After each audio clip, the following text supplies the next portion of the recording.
በቃላት ለመግለጽ እኮ ያስቸግራል። የታለፈው ኦርዴል የታለፈው ስቃይ በቦምብ ያልተደበደበ ከተማ የለም ትግራይ ውስጥ 4 5 3 2 ሰው ያልሞተበት ቤተሰብ የለም፣ ያልፈረሰ ቤተሰብ የለም። እስካሁን ድረስ ከነቁስሉ ነው ያለው። እጁ የተቆረጠ አይኑ የጠፋ እሱ ብቻ አይደለም። ብሬድ ዊነር የሆነው ሰው ስለ ጠፋ በበረሃው ያላገገመ ቤተሰብ አለ። ይሄ ነው ያለው ሁኔታ። ይሄንን በኮንስፒረሲ ማድረግ ይቻላል?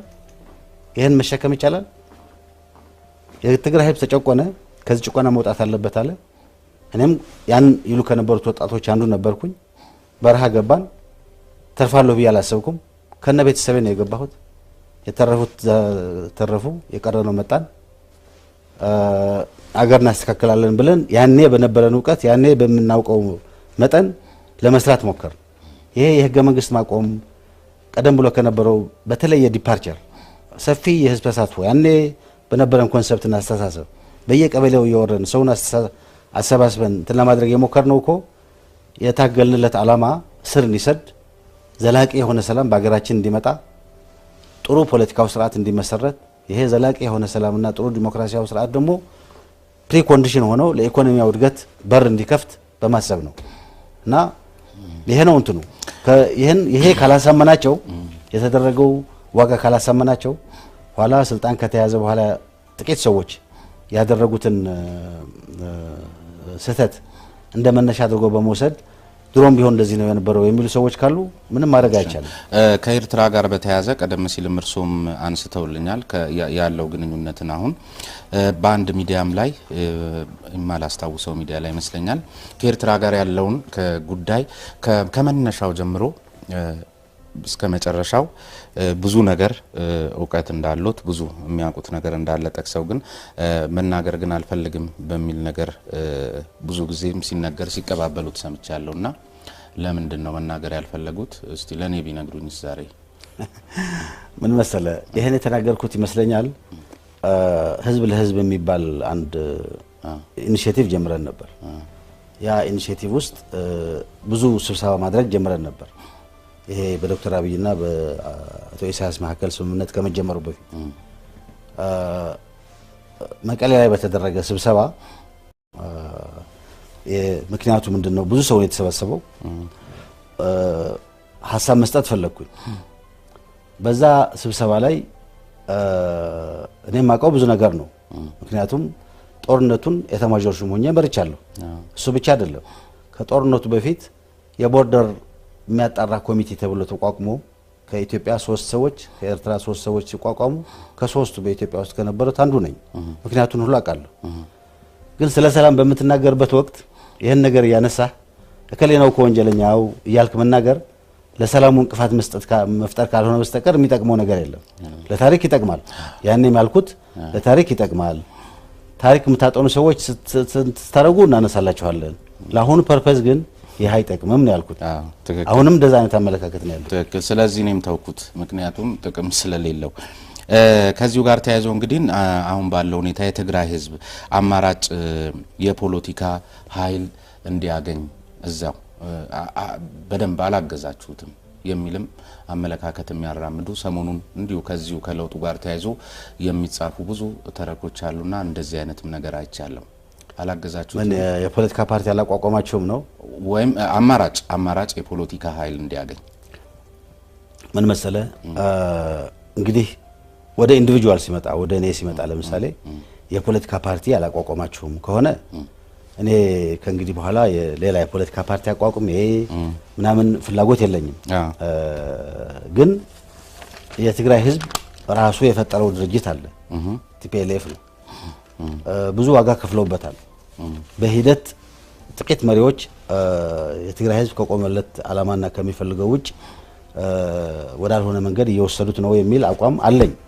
ዛሬ አይደለም ያዝኩት፣ ቀደም ብዬ ነው ያዝኩት። ያው ጽሁፉን ስጽፍም ከዛ በፊትም የዛ አይነት አቋም ነበረኝ።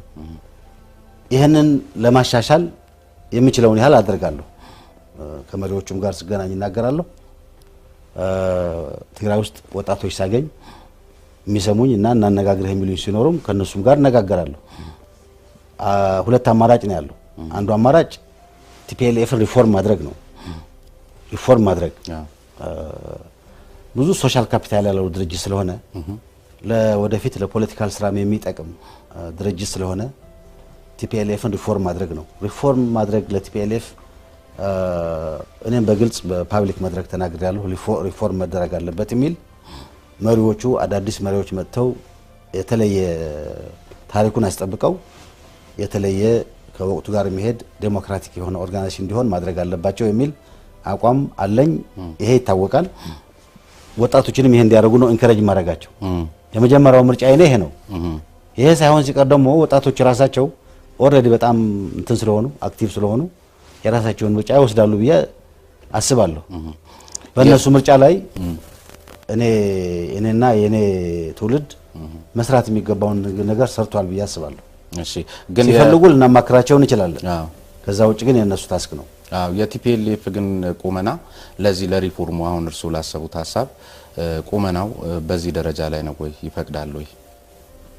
ወል እንግዲህ ሁለት እንትን ያለው ያለፈውን ጉባኤ መነሻ አድርገን የወሰን እንደሆነ ሀፍ ነው የማምነው እኔ። ሀፍ ማለት ምንድነው? ከፍተኛ የህብረተሰብ ተጽዕኖ እኛም ተጨምረንበት የህብረተሰብ ተጽዕኖ ስለነበረ ማዕከላዊ ኮሚቴውን እንትን ቀይረውታል። አንዳንድ የፖለቲካ ስራ ለመስራት የሚያስችሉ ውሳኔዎችም ወስነዋል። በሌላ በኩል ደግሞ ተጽዕኖው ስቲል ስላልተላቀቀ የስራ አስፈጻሚውን በሚመለከት ደግሞ ቀደም ብሎ የነበረው አስተሳሰብ የሚቆጣጠረው ኃይል ስቲል አፐራንድ ያለው ነው የሚመስለው።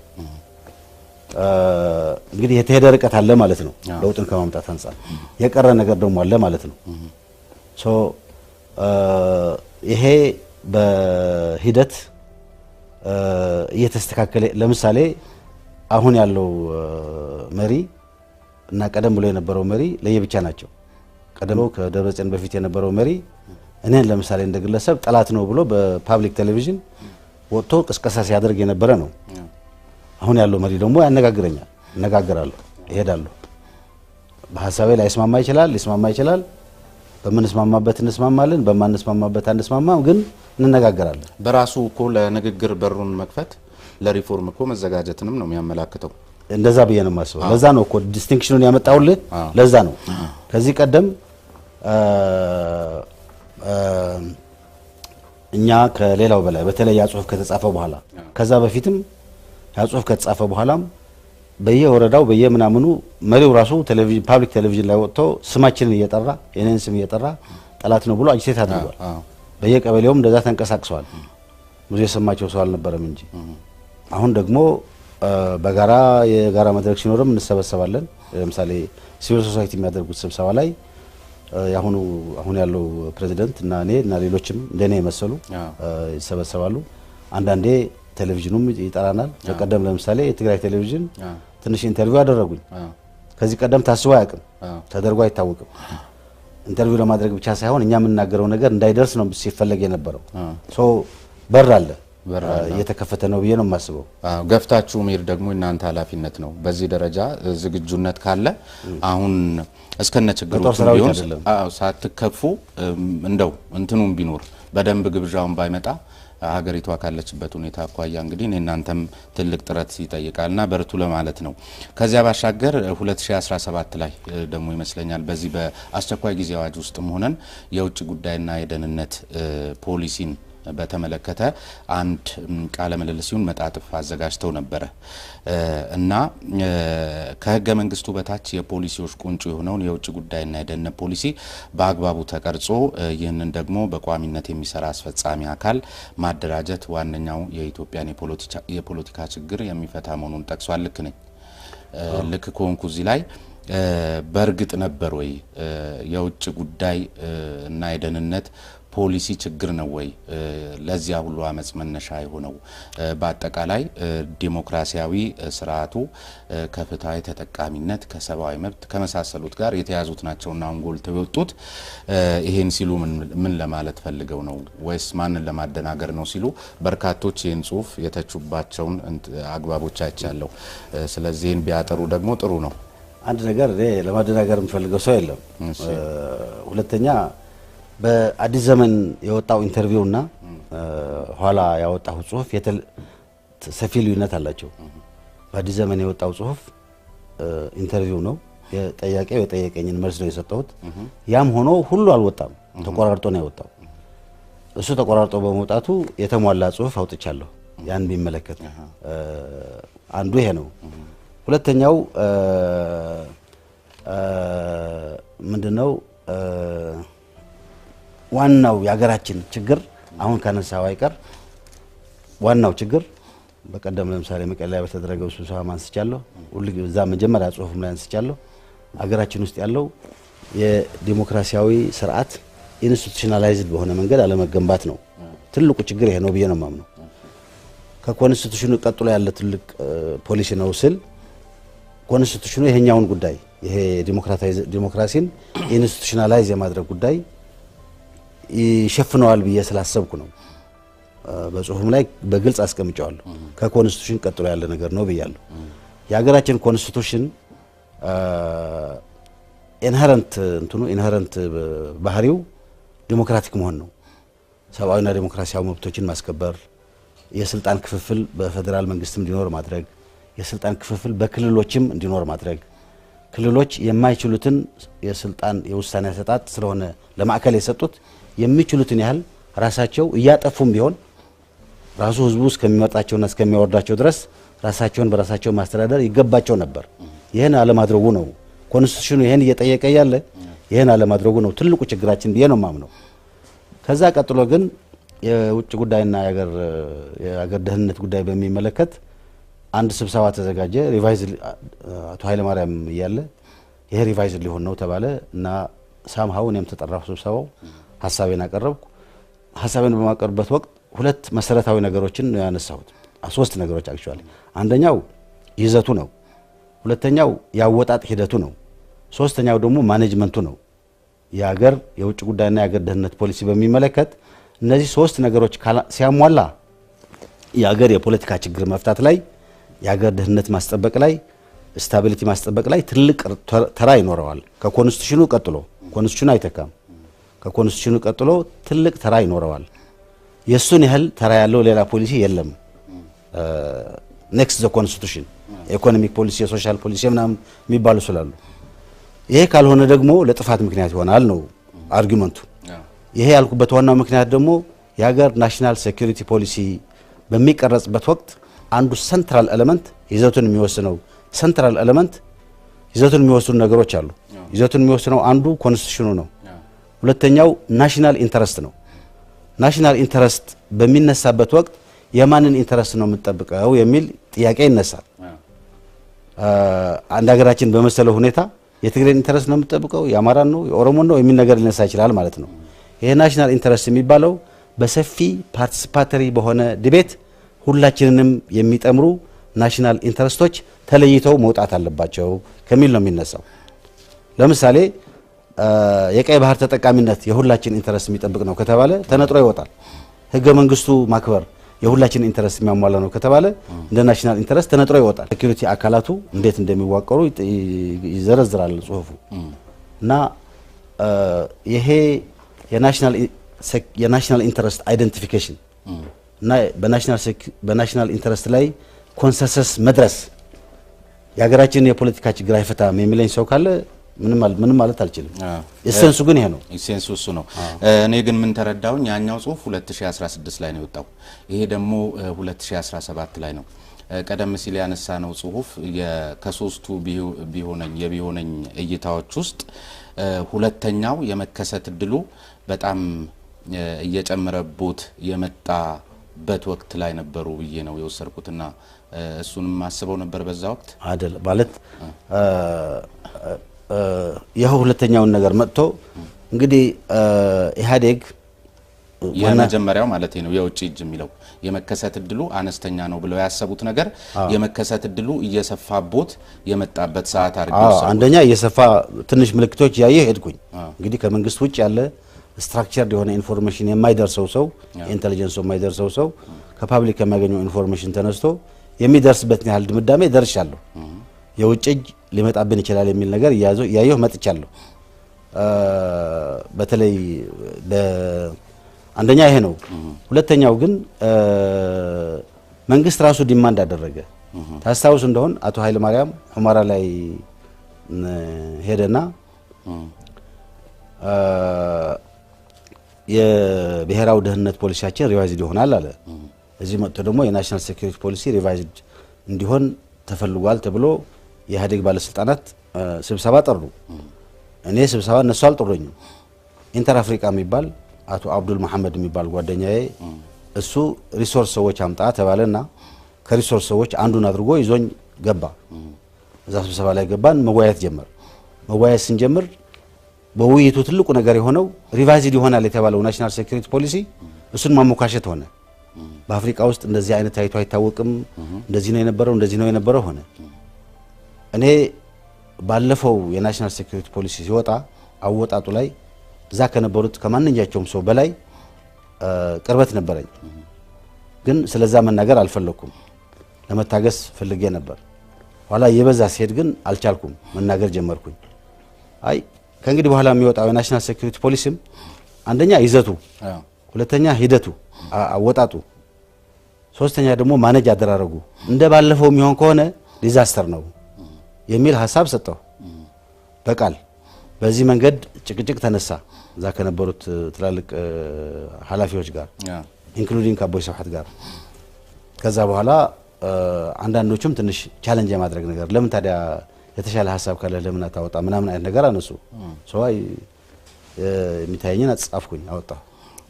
እሺ እንግዲህ ሁለት ነገር ነበር። በአንድ በኩልም ትንሽ የሚነካ ነገር ነበረው። ከዛ በላይ ግን የሀገራችን የብሔራዊ ደህንነትና የውጭ ጉዳይ ፖሊሲ እያሳሰበኝ ሄዶ ነበር። አሁንም ባይዘወይ ስቲል ያሳስበኛል። የኢትዮጵያ እዚሁ ጽሁፉ ላይ ኢትዮጵያ የቀይ ባህር ኃይል መሆን አለባት የሚልም ሀሳብ አንስተው ነበርና ህዋቶች ያዳከሙትን የኢትዮጵያዊ ብሔርተኝነት በዚህ ጊዜ በዚህ ቀውስ ሰዓት ላይ መልሶ ለማግኘት በሌተናል ጀነራል ጻድቃን ገብረትንሳኤ በኩል የመጡበት የሴራ ፖለቲካ ነው የሚልም ትችት ተመልክቻለሁ። እዚህም ላይ ሀሳብ ቢሰጡ እርሶን ለማያውቁ ወይም ደግሞ እርሶ እኔ ይሄ ነኝ ቢሉ ጥሩ ነው። የሴራ ፖለቲካ ለሚያነሳ ሰው አስቸጋሪ ነው፣ እሱን መመለስ አይቻልም። ያም ሆነ ይሄ ግን መጀመሪያ ላይ ኤርትራ ነፃ መሆን አለባት የሚል አቋም እኔም እንደ ቲፒኤልኤፍ እንደ ኢህአዴግ ነበረኝ። እሱን የሚቃወም አስተሳሰብ አልነበረኝም። የኤርትራ ጦርነት ከተጀመረ በኋላ እና ትንሽ ከቆየን በኋላ ግን ከጦርነቱ በፊትም ይሄን ሀገር የባህር በር እንዲያጣ ማድረጋችን በኢኮኖሚ እድገታችን በናሽናል ኢንተረስታችን ኢኮኖሚ እድገትና የሀገራችንን ሰላም ማስጠበቅ ከሆነ ቀይ ባህር ለኢኮኖሚያዊ እድገታችንም ኪ ተራለው ለሀገራችን ደህንነት ማስጠበቂያም በጣም ትልቅ ተጽዕኖ አለው ብዬ ማመን ጀመርኩኝ እና በጦርነቱ ወቅት ኦፊሻል የሚታወቅ በጦርነቱ የአሰብን መያዝ አለብን የሚል አቋም ነበረኝ። በፎርማል መድረክ ያነሳሁት ነው። ሐላክንት ካድረኩት በኋላ አይደለም። ጭቅጭቅ ተነሳ። የሚበልጠው ሰው አልደገፈውም። የኔ ብቻ አቋም ሆነ እንትና አልተደረገም። ከዛ በኋላ ደግሞ ይሄ አሁን የሰላም የለው ጦርነት የለው ነገር እንትን ያደረገ ሲሄድ በቀይ ባህር አካባቢ የሳዑዲ እና የኤሚሬትስ ቤዝ እያስቀመጡ መሄድ አሰብ ላይ ሌሎች ላይ እየሰማሁ ሲሄድ ነገሩ በጣም እየባሰ እንደሚሄድ ተሰማኝ። ይህን ነገር መፍታት አለብን የሚል አቋም ያዝኩኝ። አሁንም ያ ችግር እንዳለ ነው። ይሄን አቋም ያዝኩኝ። ኤሚሬትስ እና ሳዑዲ አረቢያ አንድ ግሩፕ ሆነው ኢራኖች ደግሞ ከቱርኮችና ከኳታሮች ጋር ሆነው ሌላ ግሩፕ ሆነው የመን ውስጥ እየተዋጉ እንዳሉ አውቃለሁ። የኢትዮጵያ መንግስት አሁን በዚህኛው ላይ ጎራ ለይቷል ወይ የሚለው ኦፊሻል ማቀው ነገር የለም። አምኖት ነው። ስለዚህ ጉዳይ መናገር የሚችልበት ደረጃ ላይ አይደለም ያለው። እሺ ሌላ አንድ በጣም መነሳት ያለበትና ያው ቀደም ሲል እርሶ ነካክተውት ነበረ ማንሳት ያለብኝ ሰዓት ላይ አነሳዋለሁ። ከዚህ ከአስተዳደር ወሰንና የማንነት ጉዳዮች ኮሚሽን መቋቋም ጋር ተያይዞ ምናነሳው ሀሳብ ስላለ ከዚህ ራያ ወልቃይት አካባቢ የማንነት ጥያቄ ጋር ተያይዞ ይነሳል። በትግራይ በኩል የመልማት ችግር እንጂ የማንነት ነገር የለም የሚል ነገር ይነሳል። ከዚሁ ጋርም ተያይዞ በትግራይ ክልል በኩል የሚሰጡ መግለጫዎች ቀደም ሲል እርሱ እንዲተወጥሯል ላሉት ነገር መነሻ ምክንያት እየሆነ ነው የሚል ነገር አለና እርሱን ምልከታ እዚህ ላይ ቢሰጡኝና ከዚህ ከኮሚሽኑም ጋር ተያይዞ ጥያቄዎች አሉ። እንግዲህ አንደኛ የመጀመሪያ ይሄ እንትን ስናካልል ይሄ ክልል ስናካልል እኔ ዲቴይል የሚከልሉት ሰዎችና በዚህ ጉዳይ ላይ የሚናገሩት የሚሰሩት ሰዎች ላይ አልነበርኩም። የሥራ ድርሻዬ የተለየ ስለነበረ ግን አከላለሉን አውቀዋለሁ። ቤዚክ ፕሪንሲፕሉን አውቀዋለሁ። ቤዚክ ፕሪንሲፕሉም ላይ ተስማምቼ ነው የገባሁት እና ስህተት ነበረበት የሚል አመለካከት የለኝም። ቋንቋን መሰረት አድርገን እንወስን አከላለሉን ቋንቋ ከባህል ጋር ከምናምን ጋር በጣም የተያያዘ ስለሆነ እሱን መነሻ አድርገን እንወስን የሚል ነገር ነው ያነሳ ነው። ታሪክን መነሻ አድርገን እንወስን አላልንም። ታሪክን መነሻ አድርገን እንወስን ቢባል ኖሮ ጉዳዩ ሌላ ነበር የሚሆነው። እኔ ያደኩት ራያ ነው። ራያ አካባቢ ያለውን ነገር አውቃለሁ። ወልቃይት ደግሞ እንደታጋይ ሆኜ ስንቀሳቀስ ማውቀው ነገር አለኝ። ስለዚህ ቋንቋና የህዝቡን ስነልቦና ምናምን ከሱ ጋር የሚያያዙት እንወስን ተብሎ ተወሰነ። ይሄ ትክክል ነው የሚል እምነት አለኝ። አሁን አገራችን ሰፊ ለውጥ የተደረገ ባለበት ወቅት አጋጣሚውን ተጠቅመን ይሄን ነገር አንድ መቋጫ እናድርሰው የሚል ሐሳብ ከሌለ በስተቀር ይሄ ጉዳይ ቢያድር ነው ጥሩ የሚሆነው የነበረው፣ ቢቆይ ነበር ጥሩ የሚሆነው። በሌሎች ስራ ላይ ተጨማሪ ስራ እየጨመረ ስለሆነ ያለው በትግራይ ህዝብ ላይ ቁጣን ቀስቅሷል። ይሄ ነገር ይሄ በዚህ በተለይ ደግሞ በኃይል እንወስዳለን የሚል አንደምታ ያለው ከአማራ ክልል መሪዎች በተለያየ ጊዜ በሰልፍም በምናምንም የሚተላለፈው መልእክት በትግራይ ህዝብ ላይ ቁጣን ቀስቅሷል እና ይሄ ባለበት ወቅት አሁን ደግሞ እንደገና ህገ መንግስቱ ይሄ የሚፈታበትን መንገድ አስቀምጦ እያለ ከሱ ውጪ ሌላ ኮሚሽን ማቋቋም አስፈላጊ ነው የሚል እምነት የለኝም። ህገ መንግስቱን በራሱ ቆይ አንድ ነገር እንትላል ኤክስፐርት አድቫይስ ከተፈለገ ኤክስፐርት አድቫይስ ነው ስለሚባል አንዳንድ ጊዜ በህዝብ መወሰኛ ምክር ቤት ደረጃ ኮሚሽን ተብሎ መቋቋም አያስፈልገው። በፌዴሬሽን ምክር ቤት ደረጃ የፌዴሬሽን ምክር ቤት ስራ ስለሆነ ህገ መንግስቱ ይሄንን ታስክ የሰጠው ለፌዴሬሽን ምክር ቤት ስለሆነ የፌዴሬሽን ምክር ቤት ደግሞ አቅም ካነሰው የፌዴሬሽን ምክር ቤት የሚያማክረው ራሱ የሚያቋቁመው ይሄን ጉዳይ የሚያጣራለት አካል ማቋቋም ስለሚችል በዛ ደረጃ ሃንድል መደረግ ይችል ነበር። ከዛ በላይ አልፎ ኮሚሽን ተብሎ በተወካዮች ምክር ቤት ሲጸድቅ ግን የሚያስተላልፈው መልእክት ትንሽ ለየት ያለ ነው። አንደኛ የህግ ባለሙያ ባልሆንም የህገ መንግስቱ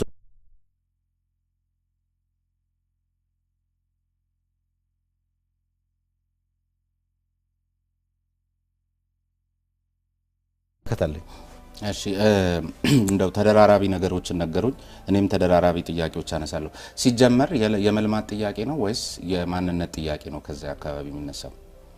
የመልማት ነው የሚል ነገር ከትግራይ ክልል በኩል ይደመጣልና እዚህ ላይ የርሱ አሁን አፈታቱ ምንም ይሁን ምን ህገ መንግስታዊ የሚሆን አይሁን ጥያቄው ግን የመልማት ነው ወይስ የማንነት ነው? እኔ የወልቃይትን አካባቢ በወሬ ነው የማውቀው። የራያን አካባቢ ግን እየኖርኩ አውቀዋለሁ። ያ የሚጠቀሰው አካባቢ የማንነት ጥያቄ እንደሌለው አውቃለሁ ስለምኖርበት። አሁን ድሮ ሳይሆን አሁንም በወር አንድ ጊዜ እንደዚህ መላለሳለሁ። ያ አካባቢ አላማጣ አካባቢ ለምሳሌ የማንነት ጥያቄ አለው ብዬ አላምንም። ግን ትግራይ ውስጥ የሚገባንን አቴንሽን አልተሰጠንም የሚል አመለካከት እንዳለው ደግሞ አውቃለሁ። በትግራይ ክልል ውስጥ እኛ ማግኘት ያለብንን እና የሚገባንን አቴንሽን እና የሚገባንን ማለት መደረግ ያለበት ነገር አልተደረገልንም የሚል ስሜት እንዳለው አውቃለሁ። ይሄ ነው ማለት። ቋንቋን ግን መሰረት አድርጋችሁ ስትወስኑ በመሰረቱ ገና በትጥቅ ትግል ውስጥ ሆናችሁ የነበረ የቤት ስራና የነበረ እቅድ ነው።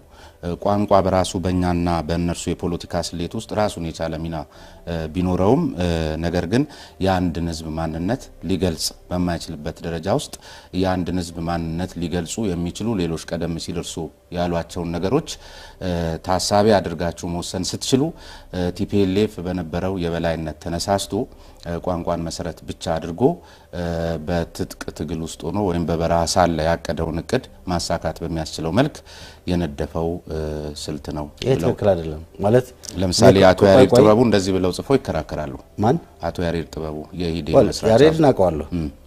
ኢህዴን እያለም አውቀዋለሁ። ያው እንነጋገር ነበር። ከወጣ በኋላም አውቀዋለሁ። የፈለገው ማለት የሱ አመለካከት ሊሆን ይችላል። አመለካከቱን አከብራለሁ። ግን አይደለም ነው ያልኩ ያለሁት። አይደለም መልበት ዋናው ምክንያት ደግሞ የትግራይን የበላይነት ለማስጠበቅ ታስቦ ቢሆን ኖሮ ታሪክን መነሻ አድርጎ እስከ 1949 ዓመተ ምህረት እኮ ራያ ቆቦ ሁሉ ሳይቀር የትግራይ አስተዳደር ውስጥ ነበር። ከ49 ዓመተ ምህረት በኋላ ነው የተቆረሰው። እስከ አላውሃ ድረስ ነው ድንበራችን ማለት እኮ ይቻል ነበር። እና ከ49 ዓመተ ምህረት በኋላ የነበረውን ታሪክ መነሻ አድርጎ በታሪክ እንደዚህ ነው ሊባል ይችል ነበር። አፋር ውስጥ እኮ እነ በራህሌ እነ ሽኸት በሙሉ የትግራይ አስተዳደር ውስጥ ነው የነበሩት።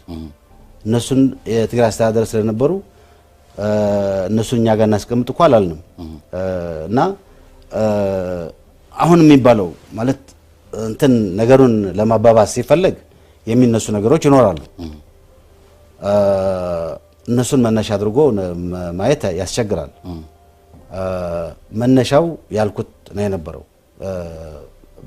ስልጣን እያያዝን ያለን ያኔ ኢትዮጵያን በሙሉ እየተቆጣጠርን ያለን ኢትዮጵያ ሰላም ሆና በእኛ እጅ እንድትለማ ዲሞክራሲ እንድትፋፋ ነው የምንፈልገው መጀመሪያው ላይ እንጂ ለራሳችን ኋላ ቆይቶ የሚፈጠርብንን እኛ ልናቅ የምንችለውን ተንኮል መፍጠር ዓለም አቀፍ ደረጃውን የጠበቀ መለኪያን ታሳቢ ያደረገ ስራ ወይም መለኪያ ለምሳሌ ባህልን፣ ታሪክን፣ ስነ ልቦናን እነዚህን ሁሉ ባገለለ መልክ ቋንቋን መሰረት አድርጋችሁ ቀደም ሲል እርሱም ነግረውኛል። ቋንቋን መሰረት ያደረገ አከላለል ነው ብለውኛል። እነሱ አንድ ላይ ስለሚጠቃለሉ ነው እኮ እንጂ ለምሳሌ ባህልን፣ ቋንቋን፣ ስነ ልቦናን እነዚህን ነገሮች ያካለለ ነው። ታሪክ ብለን ለምሳሌ ብናስገባ ሌላ ነገር ይሆን ነበር። አሁን የራያ ህዝብ አላማጣ ውስጥ ያለው እንደ ትግራይ አላስብም ቋንቋው ብቻ ሳይሆን ባህሉ ራያን ተወውና ኢሮብም እኮ ትግራይ ነኝ ብሎ ነው የሚያስበው። በጣም የተለየ ቋንቋ ያለው ከትግርኛ አኗኗሩ ምናምን ሁሉ የተለየ ያለ እና በአጠቃላይ ግን እነዚህ ሰዎች የትግርኛ ቋንቋም እንደ ዋና መግባቢያቸው አድርገው ነው የሚወስዱት። ባህላቸው ስነልቦናቸውም የተመሳሰለ ነው።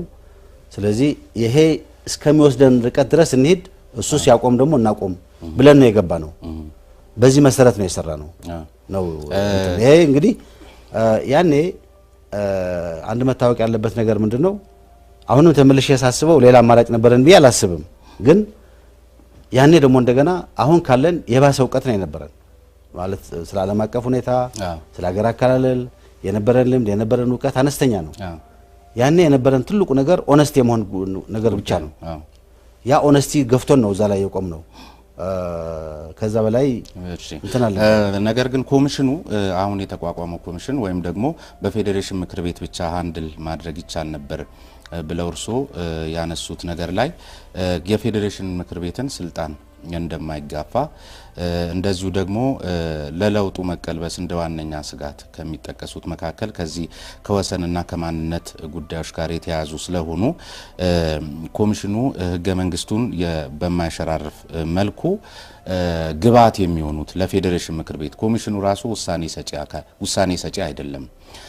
ስለዚህ ውሳኔ በማይሰጥበት ሁኔታ ውስጥ ህገ መንግስቱን ተጣሰ የሚል ነገር መነሳት የለበትም የሚል ነገርም ተነስቷል። well for the record እኔ ከማንነት ጉዳይ ጋር ተያይዘው የሚነሱ ጭቅጭቆች በትግራይና በአማራ ብቻ ሳይሆን ሌላም አካባቢ በሶማሌና በኦሮሞ በአፋርና በአማራ በሌሎች አካባቢዎች ሁሉም አካባቢዎች ላይ ከቤኒሻንጉልና ኦሮሞ ከማንነት ጋር ተያይዘው ከድንበር ጋር ተያይዘው የሚነሱ ጥያቄዎች አሉ። እነዚህ ጥያቄዎች በወጉ ካልተያዙ አገር ለማፍረስ ምክንያት ይሆናሉ ብያለሁ። ይሄ አምንበታለሁ። ይሄም ስለሆነ ነው የሚፈታበት አንዱ መንገድ በህገ መንግስት ብቻ መሆን አለበት ወደሚል መሄደው።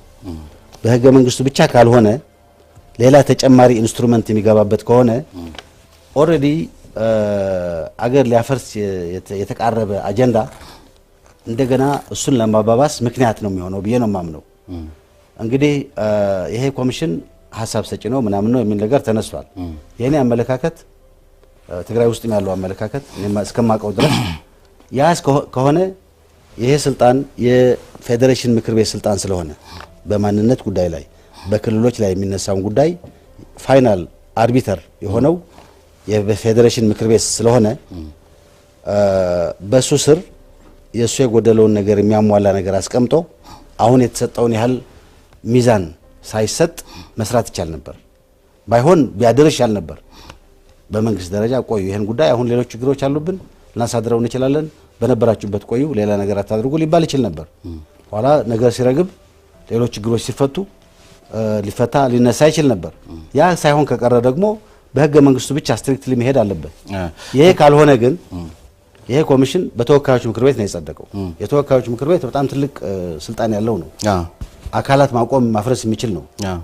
ሐሳብ ለሚሰጥ አካል በዛ ደረጃ በምክር ቤት በተወካዮች ምክር ቤት ደረጃ ማቋቋም ለምን አስፈለገ? እዚያው ማብራሪያ ላይ ፐርሰፕሽን ነው የሚፈጥረው ተብሎ ለምን አይታሰብም? እዚያው ማብራሪያ ላይ ግን የሚመለከተው የቋሚ ኮሚቴ ሰብሳቢ ሐሳብ ሲሰጡ ይሄ ምክር ቤት ወይም ይሄ ኮሚሽን የደረሰባቸውን ግኝቶች ለሚኒስትሮች ምክር ቤት ብቻ ሳይሆን ለፌዴሬሽን ምክር ቤትም ለህዝብም እንደዚሁ ለህዝብ ተወካዮች ምክር ቤትና ለሁሉም ባለድርሻ አካላት የሚያቀርብ ስለሆነ ነው በአዋጅ ማቋቋም ያስፈልገው የሚል መልስ ሰጥቷል። ለምን እንደዚህ ምን መሰለ የፌደራል ስርዓት አንዱ ትልቁ ታሳቢ መሰረት አድርጌ የማስበው ዋነኛዎቹን የዲሞክራቲክ አስተሳሰቦች መሰረት አድርጎ ከመገንባቱ በተጨማሪ የማይኖሪቲዎችንም ራይት መጠበቅ ነው። የማይኖሪቲዎች መጠበቅ ትልቁ አቴንሽን እንዲሰጠው የሚገባ ስራ ነው። አሁን ይሄ ጉዳይ ትልቅ አጀንዳ ሆኖ እየተነሳ ያለው ሌላም አካባቢ አለ፣ ግን በዋናነት በአማራና በትግራይ አካባቢ ነው። ይሄ በዚህ ፕሮፋይል አሁን በተቀመጠው ደረጃ የተወካዮች ምክር ቤት ምናምን አድርጎ ህግ እንትን ኮሚሽን አድርጎ ማቋቋም እና ከዛም አልፎ ለሚኒስትሮችም ለተወካዮች ምክር ቤትም ለፌዴሬሽን እንትን መስጠትም የህገ መንግስት ያስቀመጠው አካል ያለ ድረስ እንዲህ ማስፋት ምን አይነት ፐርሰፕሽን ይፈጥራል ተብሎ ለምን አይታሰብም? እሺ እዚሁ ላይ አንደኛ ምን አይነት ፐርሰፕሽን ይፈጥራል ተብሎ ለምን አይታሰብም? አንድ ሁለተኛ ለምን አስፈለገ? ምክንያቱም ይሄ ወደ ተወካዮች ምክር ቤት የሚሄድ ጉዳይ፣ ወደ ሚኒስትሮች የሚሄድ ጉዳይ፣ ወደ ሌሎች የሚሄድ ጉዳይ ለምን አስፈለገ? ምክንያቱም ይሄን የሚፈታ አገሪቱ ያስቀመጠችው ህግ አለ። ያ ህግ በህግ እስከሚፈታ ድረስ በህግ እስከሚላቀቅ ድረስ የአገሪቱ ከፍተኛው ህግ እሱ ነው። እሱ የጎደለው ነገር ካለ በስሩ የሚሟላ ነገር ተሟላለ። ከዛ ውጭ ግን ሌላ ፕሮሰስ ለምን ይጀመራል? ግን ህገ መንግስቱ ከመጽደቁ በፊት ወይም ከመርቀቁ በፊት እናንተ ኦነስቶ ናችሁ ያወጣችሁትን ቀደም ሲልም እንደገለጹኝ ባላችሁ እውቀት ልክ በነበራችሁ እርሱም እንደገለጹት በነበራችሁ አነስተኛ እውቀት ያጸደቃችሁትን ዛሬ ላይ በህገ መንግስቱ ውስጥም ድርሻ የለኝም የሚል አካልና በዚህ በሰለጠነና ዓለም አቀፍ ግንኙነቱ በተጠናከረበት አግባብ አሁን ትውልዱን የሚመጥን አስተሳሰብ በሌለበት ሁኔታ የተወሰነውን ነገር በህገ መንግስቱ እንፍታ ብሎ ነገር ትክክል ነው ወይ? ህገ መንግስቱ በሌለበት ሁኔታ ኦነስት ሆናችሁ ያወጣችሁት ነው። ኦነስት ሆናችሁ ያወጣችሁት ነገር ደግሞ ዛሬ ሀገራችን በደረሰችበት ደረጃ ልክ ታይቶ መከለስ አስፈላጊ አይደለም ወይ? አስፈላጊ አይደለም የሚል አመለካከት የለኝም። ህገ መንግስቱ ለውይይት ሊቀርብ ይችላል፣ ዲስከስ ሊደረግበት ይችላል። ህገ መንግስቱ በሚፈቅደው መሰረት ሊሻሻል ይችላል። እኔም እንደ ግለሰብ ለምሳሌ አሁን ተመልሼ ሳየው ህገ መንግስቱ ውስጥ መሻሻል አለባቸው የሚላቸው ጉዳዮች አሉ። የህገ መንግስቱ ፒላር የማምንበትን ያህል ሌሎች መሻሻል አለባቸው ብዬ የማምንባቸው ነገሮች አሉ። ስለዚህ እንኳን ወጣቱ አሁን አዲስ የመጣው እና በጣም እያደገ የመጣው በእውቀትም በልምድም በባህልም ያኔ ያቋቋምነው የነበርነው ሰዎችም ሳይቀር መሻሻል አለባቸው የምንላቸው ነገሮች አሉ። አይሻሻልም የሚል አመለካከት የለም። ዋናው ነገር ግን ህግና ስርዓቱን ተከትሎ መሻሻል አለበት ነው። ከዚህ ውጭ ከሄደ የማልቀበለው ድሮም ከ2 ዓመት ተኩል በፊትም ያስቀመጥኩት አሁንም እንትን ማድረገው ከዚህ ውጭ የሄደው ነገር በሙሉ የጫካ ህግ ነው የሚሆነው። እናንተ የወሰናችሁት ፖለቲካዊ ውሳኔ ነው፣ ህገ መንግስታዊ አይደለም። በወቅቱ ህገ መንግስቱ ኦነስቶ ናችሁ። ከህገ መንግስቱ በፊት ነው ያን ቋንቋን መሰረት አድርጋችሁ መካለል የተሰራው። ስለዚህ ፖለቲካዊ ለነበረ ውሳኔ አሁንም ፖለቲካዊ መፍትሄ ቢሰጠው ምንድነው ችግሩ? እንግዲህ ችግር ሳይሆን ህገ መንግስት ከመውጣቱ በፊት አንድ ስራ ተሰራ። ከዛ በኋላ ህገ መንግስት ወጣ፣ ሰው የተደረበት ቆየ። እንደገና ተመልሰን ህገ መንግስት ባልነበረበት ወቅት ወደ ነበረው መንገድ እንሂድ የሚል ኃይል ሊመጣ ይችላል።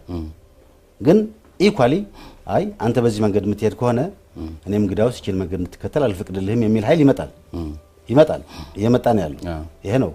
እሺ ለመቀበል ዝግጁ መሆን ያስፈልጋል ማለት ነው። ከህገ መንግስቱ ጥብቅናም ጋር ተያይዞ ይሄን በተመለከተ 32 የትግራይ ክልል ተወካዮች በህዝብ ተወካዮች ምክር ቤት በተቃወሙበት ነው የጸደቀውና ከሚመለከተው ቋሚ ኮሚቴ በኩልም አንድ የተነሳ ነገር ምንድነው አንድን ሰው ለማሰር ሲባል አዋጅ ሲወጣ የቀደሙትን ፕሬዝዳንትም ታሳቢ ያደረገ ይመስለኛል እሳቸውን ለማሰር የሚያስችል ህግ ሲወጣ ግንባር ቀደም አጽዳቂ የነበራችሁ ሰዎች ከዚህ ከታሪካችሁ ከስተታችሁ ብትማሩ ይሻላል እንጂ እንደ ሀገር ለወጣ አዋጅ በዚህ ደረጃ ተቃውሞ ማሰማትም ምክንያታዊም አይሆንም እና የህገ መንግስቱ ጥብቅናችሁ ሌላው የህገ መንግስቱ አካል እንዳልሆነ አያስመስልም ወይ የሚልም ነገር ተነስቷል። ይሄ አርጊመንቱ ትክክል ነው። ሲየን ለማሰር አቶ ሲየን ለማሰር በአንድ ቀን አንድ ህግ ወጥቷል። አሳፋሪ ነው የነበረው። እሱ ብቻ አይደለም። አሁንም የትግራይ ክልል ባለ ተወካዮች እዚህ ስለ ህገ መንግስቱ ሲናገሩ ትግራይ ውስጥ ህገ መንግስቱ በወጣበት ስፒሪት መሰረት እየተሰራ ነው ወይ የሚለው ያጠያይቃል። በኢትዮጵያና በኤርትራ መካከል በማንኛውም ቅጽበት ጦርነት ሊነሳ ይችላል። ጄኔራል ጻድቃን ገብረትንሳኤ በኢትዮጵያና በኤርትራ መካከል በማንኛውም ቅጽበት ጦርነት ሊነሳ ይችላል በማለት አስጠነቀቁ። የትግራይ ክልል ጊዜያዊ አስተዳደር ፕሬዝዳንት አቶ ጌታቸው ረዳም በኢትዮጵያና ኤርትራ መካከል በግልጽ የሚታይ መቃቃር አለ፣ የኔ ስጋት ይህ ከቃላት አልፎ ወደ ጦርነት እንዳያድግ ነው ብለዋል። ጦርነቱ ለቀጠናውም ዳፋ እንደሚሆንም ጄኔራል ጻድቃን በእንግሊዝኛ ባስነበቡት ጽሑፍ አስታውቀዋል። በሁለቱ ሀገራት መካከል የሚደረግ ጦርነት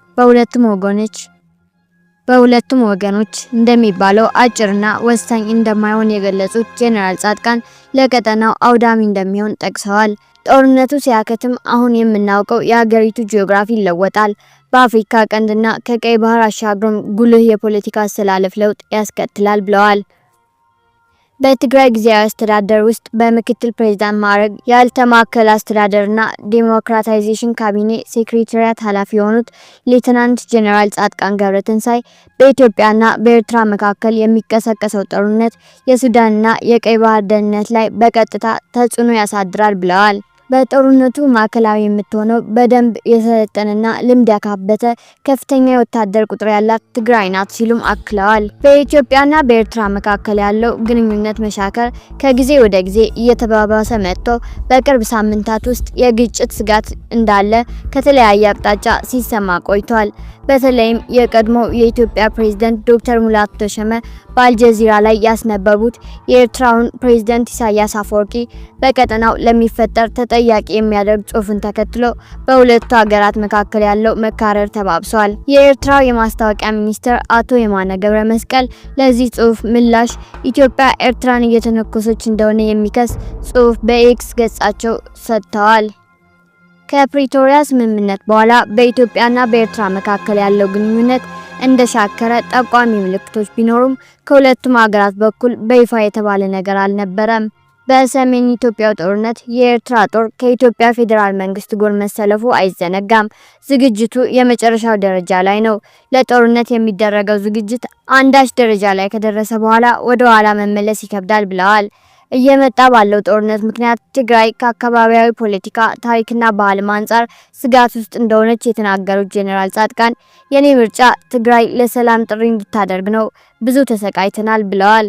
ሆኖም ግን መሪዎች ከድርድር ይልቅ ጦርነትን በሚመርጡበት ወቅት በኢትዮጵያና በኤርትራ መካከል ለሚኖረው ጦርነት የጦር አውድማ ትግራይ እንደምትሆን ስጋታቸውን በጽሁፋቸው አስተጋብተዋል።